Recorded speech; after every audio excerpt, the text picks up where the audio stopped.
संजय उत्तमराव देशमुख की बात।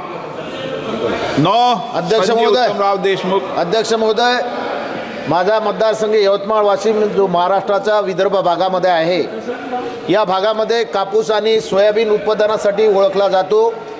हे जिल्हे शेती क्षेत्रात महत्त्वाचे योगदान देत असले तरी शेतकऱ्याची स्थिती फार बिकट आहे। यवतमाळ जे आत्महत्याची राजधानी ठरली आहे असे सांगताना मन हेलावून जाते। 2001 पासून ते 2024 पर्यंत साधारणतः यवतमाळ जिल्ह्यामध्ये 6000 शेतकऱ्यांची आत्महत्या झाली। वाशिम जिल्ह्यामध्ये साधारणतः 2000च्या वर शेतकऱ्यांनी आत्महत्या केल्या आहेत। हे केवळ आकडे नाहीत, हे आत्महत्या म्हणजे एका कुटुंबातील उद्ध्वस्त संसार आहेत। अध्यक्ष महोदय, शेतकरी आत्महत्या होण्याचे पहिले मोठे कारण म्हणजे पिकांना योग्य दर न मिळणे।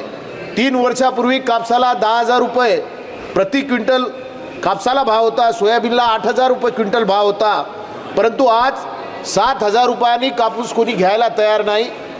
सोयाबीनला सुद्धा 4,000 रुपयांनी कोणी घ्यायला तयार नाही।